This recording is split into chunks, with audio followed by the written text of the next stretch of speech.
Bom dia, pessoal, tudo bem? Então, a gente tem que falar a respeito de digestão, tá? A gente vai hoje falar da frente 3, módulo 5. Se vocês lembrarem um pouquinho, a última vez que a gente falou da frente 3, nós começamos esse assunto. Hoje o certo seria eu dar 2 módulos para vocês, né? O que significa que a gente deveria fazer digestão e começar respiração. Só que, gente, como vocês entrarão em férias, né? Hoje é o penúltimo dia de aula de vocês, eu não vou começar a respiração pra gente ficar 30 dias parados para depois voltarmos e continuar a respiração. Então eu vou fechar o digestório e a gente deixa para fazer o sistema respiratório quando nós voltarmos, tudo bem? Bem, então vamos lembrar um pouquinho. A gente estava falando a respeito da digestão. Falamos que digestão é o processo pelo qual moléculas grandes são quebradas em moléculas pequenas o suficiente para serem absorvidas pelas células. E aí nós dissemos que a digestão ela pode ser física ou química. A digestão física quebra o alimento sem alterá-lo, enquanto que a digestão química altera o alimento. E para alterar o alimento, ela precisa da participação de enzimas. Aí nós dissemos que o tubo digestório ele é composto por boca, faringe, esôfago, estômago, intestino delgado, intestino grosso e ânus. E falamos que também existem as glândulas anexas, as salivares, o fígado e o pâncreas. E aí, gente, falei para vocês que nós precisávamos saber o que acontece em cada órgão do sistema digestório. A gente começou falando pela boca, nós falamos que na boca acontecem os 2 tipos de digestão, a física pela ação dos dentes, que vão quebrar o alimento, e a química pela ação de uma enzima chamada amilase salivar ou pitialina, que está presente na saliva. E aí nós comentamos que a amilase salivar, ela quebra amido em maltose. E aí nós comentamos que esse alimento mastigado, parcialmente digerido, misturado com saliva, a gente não chama mais de alimento, a gente chama de bolo alimentar. Você empurra o bolo alimentar contra o palato mole, que é a parte do fundo da boca, e engole. Quando a gente engole, esse bolo alimentar chega na faringe. A faringe é um órgão comum tanto ao sistema digestório como ao sistema respiratório. E ela fecha o sistema respiratório quando você está comendo, fecha o digestório quando você está respirando, por isso que é impossível fazer as 2 coisas ao mesmo tempo. E aí, nós comentamos que essa pecinha que fica fechando, que está dentro da faringe, é a epiglote, e aí nós comentamos que esse alimento chega no esôfago, e paramos aí, não foi? Então hoje a nossa aula tem que ir do esôfago até o intestino grosso, que não coube na lousa, tá? Então falta um pedacinho aqui. Para quem gosta de copiar antes de eu começar a falar, é só dar um pause agora, que vocês têm a imagem da lousa inteira. Gente, então vamos lá. O que acontece no esôfago? O esôfago ele é um tubo que possui um esfíncter. O que é um esfíncter? É um anel muscular. Nós temos vários ao longo do sistema digestório e quando o que a gente comeu passa por ele, ele fecha. Para que ele fecha? Para que não tenha retorno, para que não tenha refluxo. Aí, Paula, mas eu tenho refluxo. Provavelmente você tem um probleminha no esfíncter, certo? Nós temos vários esfíncteres ao longo do sistema digestório. Então, fechando aqui o começo do esôfago, fechando do esôfago para o estômago, fechando para o intestino. E o último esfíncter é o único de contração voluntária, é o único que provavelmente você sabe o nome, que é o ânus.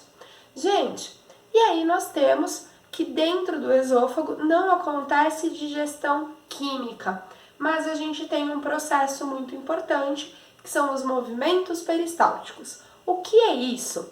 Então a gente tem que o alimento, ele tem que fazer um caminho no nosso sistema digestório. E esse caminho é feito por causa dos movimentos peristálticos. Vamos supor que eu tenho aqui na minha frente uma daquelas bexigas de fazer cachorrinho, sabe? Que é aquela comprida. E aí eu coloquei ar aqui em cima, coloquei um tantinho assim de ar, eu quero que esse ar chegue aqui embaixo. O que eu vou fazer? Eu vou apertar aqui, ele desceu um pouco, aí eu aperto aqui, aperto aqui, aperto aqui, aperto aqui, aperto aqui, e ele vai descendo, certo? É isso que os movimentos peristálticos fazem. Então nós temos que o nosso sistema digestório é todo composto de musculatura lisa, e essa musculatura lisa vai se contraindo e fazendo com que o alimento faça o caminho correto. Gente, o alimento não faz esse caminho no seu sistema digestório por gravidade. Tanto que se você não tiver nenhum problema no sistema digestório, você come, deita e o alimento faz o caminho certo do mesmo jeito, tá? Então nós temos que quem faz isso são os movimentos peristálticos. Só que uma coisa tem que ficar muito clara para vocês. A gente não tem movimentos peristálticos no esôfago. A gente tem que no esôfago eles começam. Todo o seu sistema digestório, a partir do esôfago, tem movimentos peristálticos, tá? Então até o intestino grosso vai ter essa onda dos movimentos peristálticos acontecendo, ok? Aí, Paula, mas eu não sinto isso acontecendo dentro da minha barriga. Não, você está extremamente acostumado com isso, né? Primeiro, que é uma musculatura de contração lenta, e segundo, que isso está sempre acontecendo dentro de você. Então, isso para você é extremamente normal. Você estranha quando para. Sabe quando você sente aquele friozinho na barriga? Viu? O grande amor da sua vida. Sua mãe te chamou pelo nome inteiro.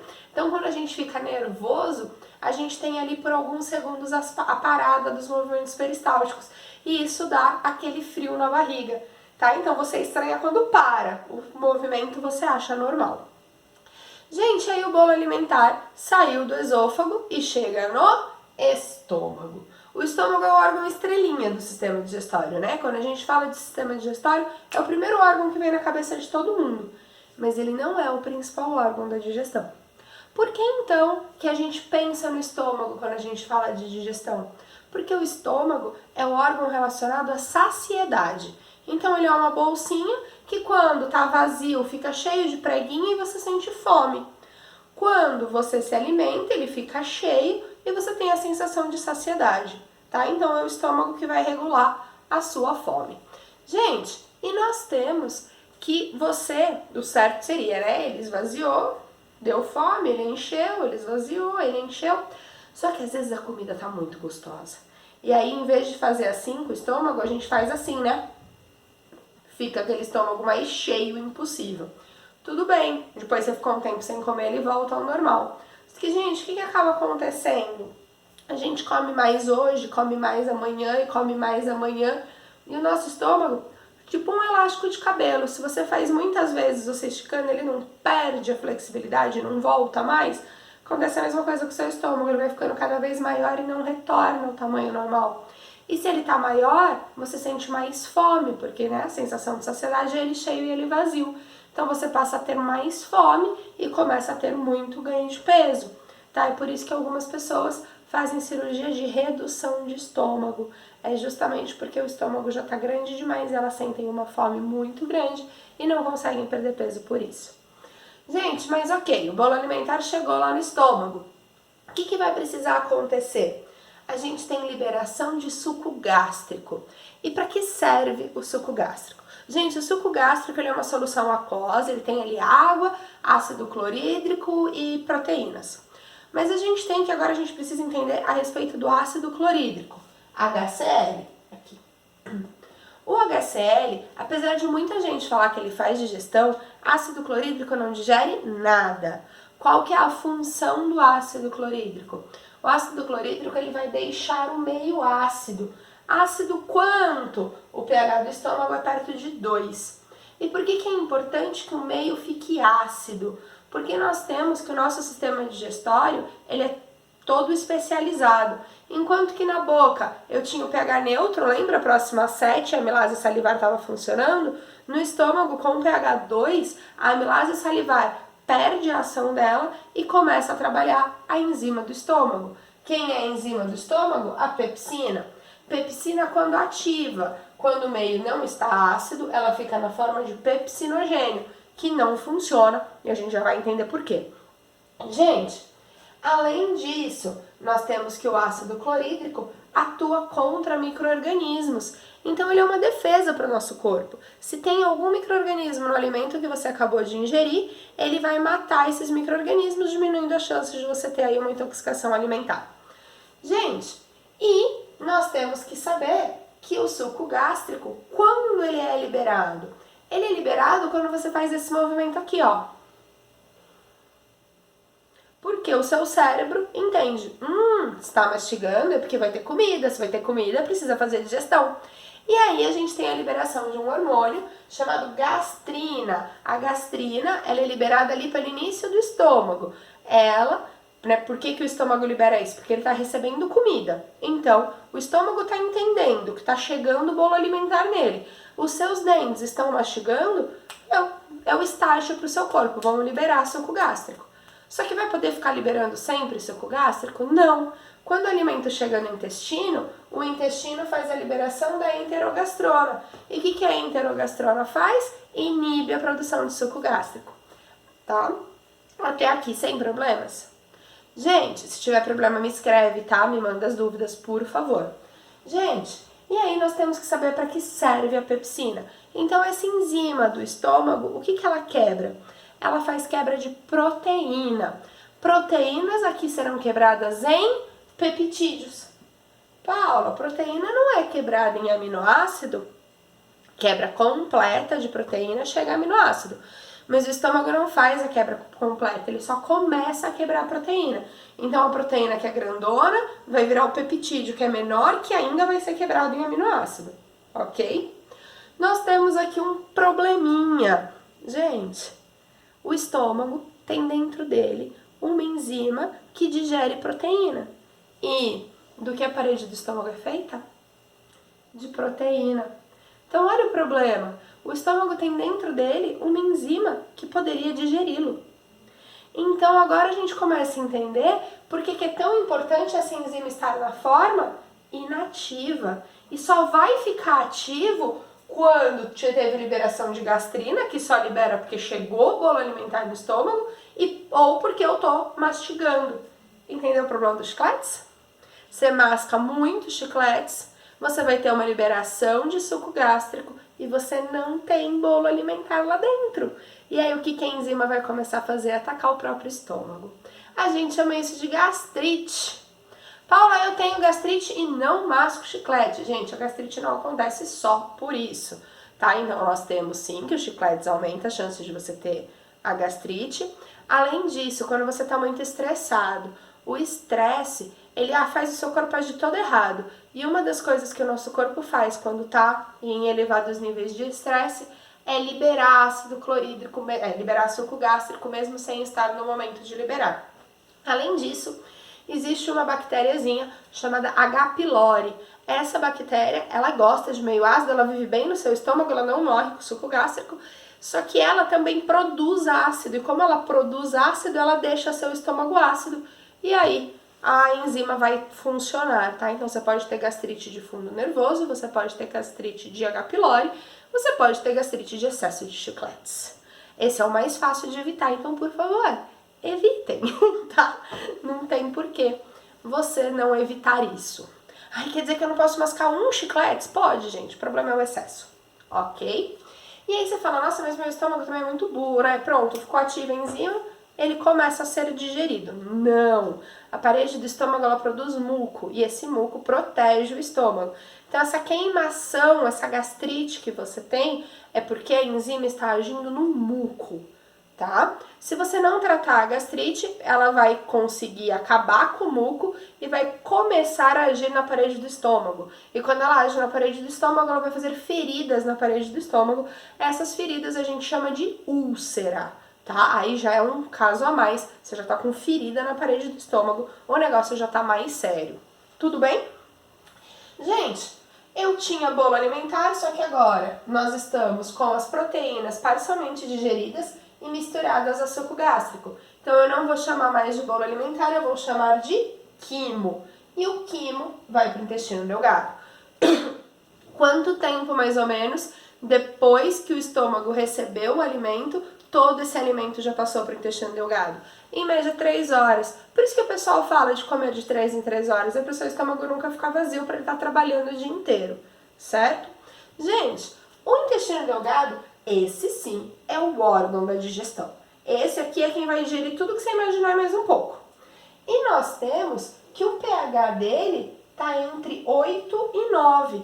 Ou seja, a gente tem pH neutro, pH ácido e pH básico. E as enzimas que trabalham em cada pH.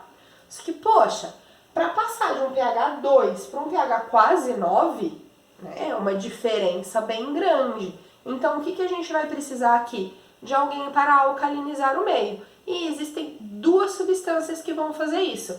O bicarbonato, que está presente no suco pancreático, e os sais biliares presentes na bile. Ambos são alcalinos, ambos vão deixar o pH do intestino mais alto, né? Acima de 7. Mas, antes, né, eu já pulei aí para os sucos, vamos entender o intestino delgado. O intestino delgado ele é muito longo e a gente divide ele em 3 partes. O duodeno, o jejuno e o íleo. O duodeno, que é a primeira parte do intestino delgado, é responsável por digestão, enquanto que o jejuno e o ílio, que são a outra parte, né, a gente vai ver o jejuno e o ílio juntos, eles fazem absorção de nutrientes. Afinal, até agora a gente só digeriu, a gente não absorveu. Na verdade, eu posso voltar aqui pro estômago um pouquinho? Desculpa, gente, eu fico nervosa com esse negócio. Mas tem uma coisinha importante de eu falar do estômago, tá? O estômago, ele absorve uma coisa assim. Ele absorve um pouquinho de água, quase nada, mas ele absorve o álcool. E por que é tão importante o estômago absorver o álcool? Porque quando você bebe, você é menor de idade. Quando as pessoas bebem, a gente tem que em aproximadamente 20 minutos esse álcool já está sendo absorvido pelo estômago. Por isso que a pessoa fica bêbada logo depois que ela bebe. Se quem fizesse a absorção disso fosse o intestino, ela podia demorar até 3 dias para ficar bêbada. Ainda bem que não é assim que acontece, né? Porque já imaginou a pessoa bebe no sábado e fica bêbada na terça-feira? Não ia dar certo. Gente, mas voltando para o intestino, para fazer a digestão, o duodeno recebe a ação de 3 sucos digestivos. Quem são eles? Suco pancreático, produzido pelo pâncreas. Bile, produzida no fígado e armazenada na vesícula biliar. Não vai me falar que a vesícula biliar produz bile. A vesícula biliar armazena bile. Quem produz é o fígado. E o suco entérico, que é produzido ali pelo próprio intestino delgado. Então, ele mesmo que faz essa produção. Gente, e vamos entender qual a função de cada um destes sucos. Começando pelo pancreático. Então, ele vai alcalinizar o meio, certo? E ele tem 4 enzimas diferentes. Então, gente, ele possui a protease, que assim como a pepsina vai quebrar a proteína em peptídeo, certo? Ele tem 2 proteases, a tripsina e a quimiotripsina. Mas você lembrando só que é protease, eu já estou feliz. Tem a amilase, que, poxa, a gente já viu a amilase na saliva, né? Por isso que a da boca é a amilase salivar e aqui é a amilase pancreática. O que a amilase quebra? A amilomaltose. Além disso, gente, ele tem a lipase. Lipase quebra lipídio. Em que? Ácidos graxos e glicerol. E além disso, existem as nucleases que vão quebrar os ácidos nucleicos em nucleotídeos. Gente, quando chega o alimento que no caso já é o quimo, né? Lá no intestino delgado, a gente tem a liberação de um hormônio, a secretina, e é ela que estimula a liberação do suco pancreático, ok? Além disso, o fígado vai produzir a bile, armazenar na vesícula biliar, e quando chega o quimo no intestino delgado, a vesícula biliar libera a bile. O que a bile faz, gente? Vestibular adora te fazer essa pergunta. Então fique muito claro na sua cabeça, grifa, não esquece. A bile, ela não tem enzima. Se ela não tem enzima, a digestão dela é só física. Bile não faz digestão química, bile não tem enzima. Você não vai cair nessa pegadinha, né? Promete pra mim. As alternativas são cheias de falar das enzimas da bile, pra ver se você sabe que isso tá errado. Ok? Paula, se ela não tem enzima, pra que ela serve então? Digestão física. Vai quebrar gordurão em gordurinha, ou seja, vai quebrar lipídio grande em lipídio pequeno. E por que é importante esta quebra? Para aumentar a superfície de contato. Então pensa que você comeu um lipídio grandão e aí a enzima, né, a lipase, vai agir só na periferia. A hora que eu quebro isso em vários pequenininhos, eu aumento a superfície de contato da enzima. Então, a bile facilita a ação da lipase, certo? E digestão física de lipídio tem um nome chique, emulsificação. Então, a gente tem que a bile faz a emulsificação dos lipídios. É muito comum fazer a associação da bile com um detergente. Você com certeza já lavou louça na sua vida. E quando você vai lavar louça, se a louça tá com muita gordura, né, com muito óleo, é difícil, né? Você passa na água, não sai, aquilo impregna no prato. Gente, aí você vai lá e põe um pouquinho de detergente, pronto, a gordura vai toda embora, né? Por quê? O detergente ele tem a mesma função da bile, ele quebra as gotas de lipídio em gotas menores, pequenas o suficiente, no caso do detergente, para serem levadas com a água, e a água tem força para levá-las. Quando ela estava grande, a água não conseguia levar, ok? Então lembra que a bile não tem enzimas, que ela faz a emulsificação de lipídios e que a gente pode fazer uma analogia entre ela e um detergente, ok? Gente, e o suco entérico? Deixa eu falar mais uma coisa da bile. A gente tem que muitas pessoas precisam retirar a vesícula biliar, né, por ter cálculos nela e aí precisa fazer a remoção da vesícula. E aí você fala, poxa, a pessoa que removeu nunca mais vai poder comer nada que tenha gordura, porque o corpo dela não vai mais estar liberando a bile. Não fala isso. Gente, vamos pensar aqui um pouco. Vamos supor que para comemorar a nossa volta, depois desse auê todo, das aulas virtuais, das férias adiantadas, a gente resolve fazer um churrasco, né? Comemoração, convida a professora para o churrasco. E aí no churrasco, a gente tem uma pessoa, tem alguém na sala que tirou a vesícula? Não sei. Mas vamos supor que no churrasco tem alguém que teve que remover a vesícula. E tenho eu, que tenho a minha vesícula aqui intacta. E aí a gente vai comer picanha. E a picanha tem aquela gordurinha do lado. Gente, a hora que eu como, e isso chega lá no meu intestino, a minha vesícula biliar libera a bile e já começa a fazer a emulsificação das gorduras. O que acontece com a pessoa que não tem a vesícula biliar? A hora que ela come, não tem armazenado. Mas ela tirou o fígado? O fígado dela continua lá, ela não tem quem armazene, mas ela tem quem produz. Então o que o fígado vai fazer? Vai produzir a bile e vai liberar. Então essa pessoa continua tendo bile. A diferença é que a digestão dela é mais lenta, porque enquanto que a minha está armazenada e rapidinho vai lá fazer a digestão, nós temos que da pessoa que removeu tem que ser produzida a bile na hora. Então essa digestão é mais lenta. A professora mesmo, meu pai tirou e ele fala que ele sente um desconforto se ele come muita coisa gordurosa. Sim, gente, por quê? Porque isso vai ficar lá parado no intestino, vai demorar para começar a digestão, porque ele não tem bile armazenada, certo? Gente, o suco entérico, produzido pelo próprio intestino. O suco entérico, ele possui 5 enzimas diferentes.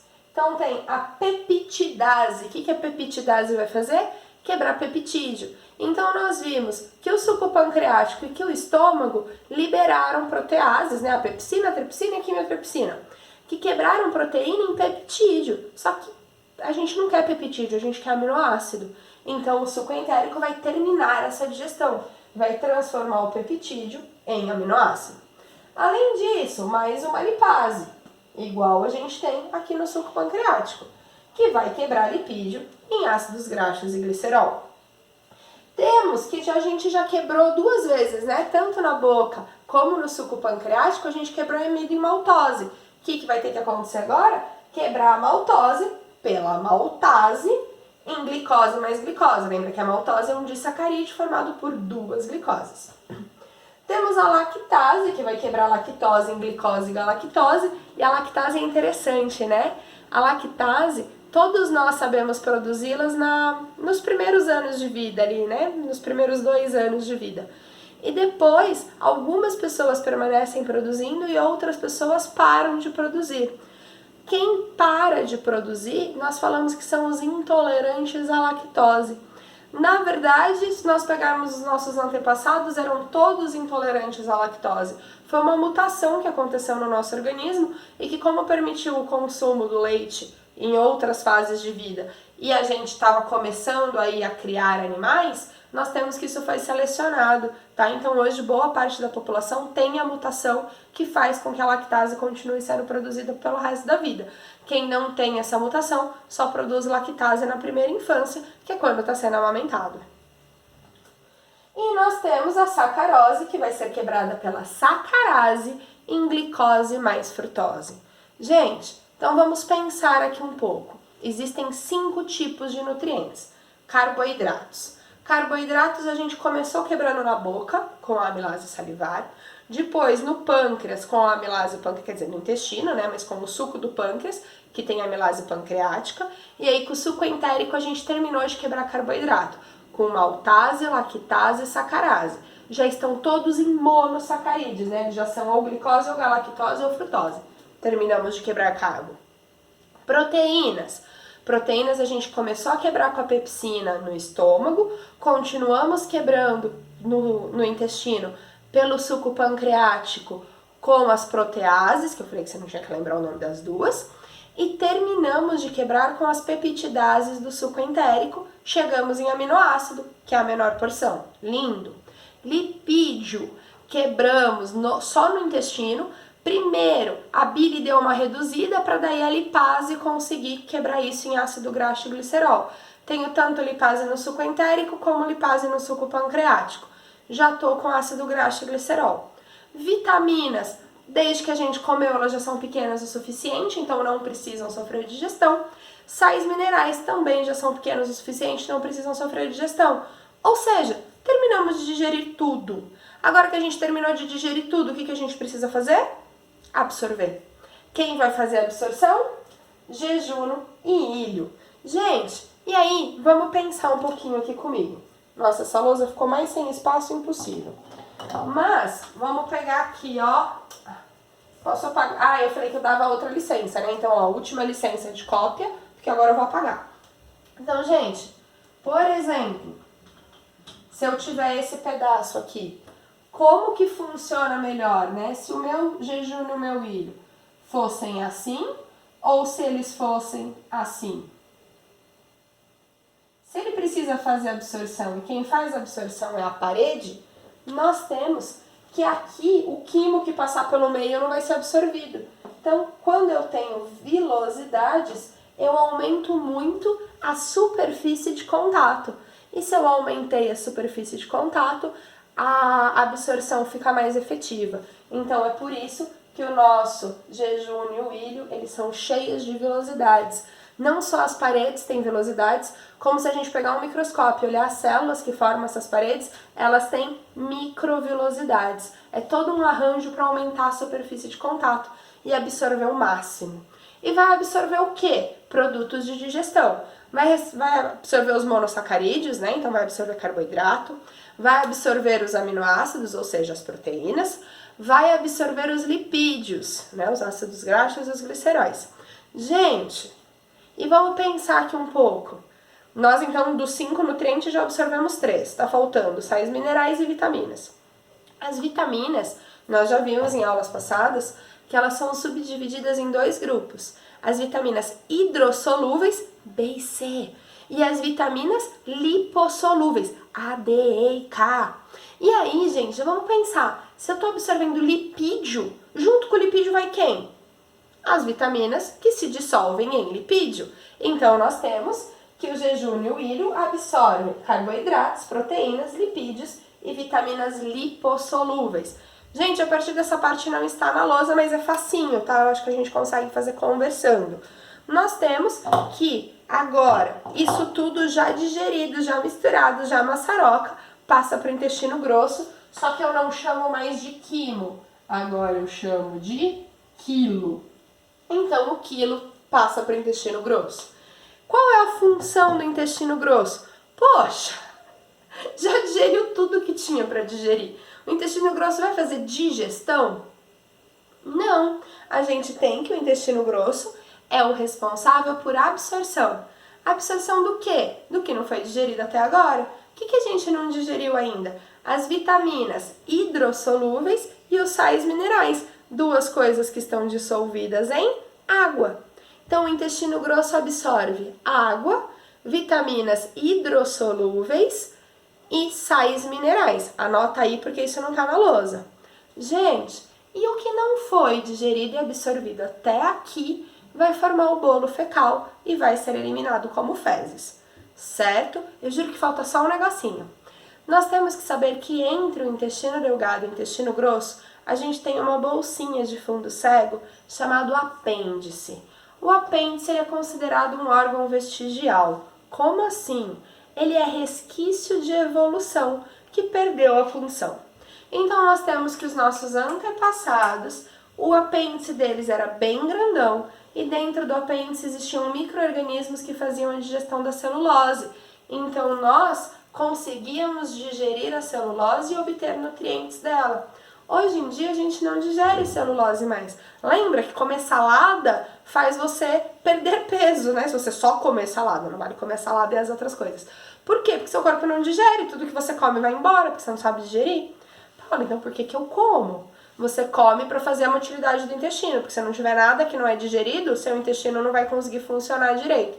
Para ter todo o peristaltismo funcionando certo, é importante ter as fibras. Só que a gente não digere, e os nossos antepassados digeriam com micro-organismos que estavam lá no apêndice. Já existem estudos mais recentes que mostram que talvez o apêndice não seja tão inútil assim. Existe uma grande concentração de células de defesa dentro do nosso apêndice, então eles poderiam aí estar nos defendendo contra algum agente patogênico presente no intestino. Gente, apesar disso, a gente sabe que a função dele, mesmo se existir, ela não é algo tão importante assim para a manutenção da vida, porque com certeza você já conhece alguém que teve apendicite, e as pessoas que têm apendicite retiram o apêndice e seguem a vida normal, tá? Não muda nada na vida da pessoa, porque é um órgão vestigial. Tudo bem? Dúvidas, manda para mim. Se não tiver dúvidas, faz os exercícios da página 90 e 91. A 1h da tarde eu mando o gabarito para vocês. Gente, tá conturbado, né? A gente se conheceu esse ano, teve, sei lá, um mês e meio de aula presencial. Aí começamos aulas online e agora sairemos de férias. Mas eu tô morrendo de saudade de vocês. Por favor, vocês ainda não saíram de férias, então façam os exercícios, corrijam e tirem as dúvidas comigo. Depois, descansem. Por que eu tô falando pra vocês descansarem? Ai, você não vai mandar a gente ficar estudando? Gente, vai ficar puxado depois, porque dia 4 de maio vocês voltam, é maio, né? É, abril, maio. Dia 4 de maio vocês voltam e vocês vão direto de maio até dezembro. Afinal, isso foi um adiantamento das férias de julho. Então, a gente vai direto de maio a dezembro sem pausa. Então, é bom você descansar agora para conseguir dar esse gás depois, ok? Tô morrendo de saudades. Ótimas férias para vocês. E qualquer coisa me escreve que eu tô aqui. Beijo!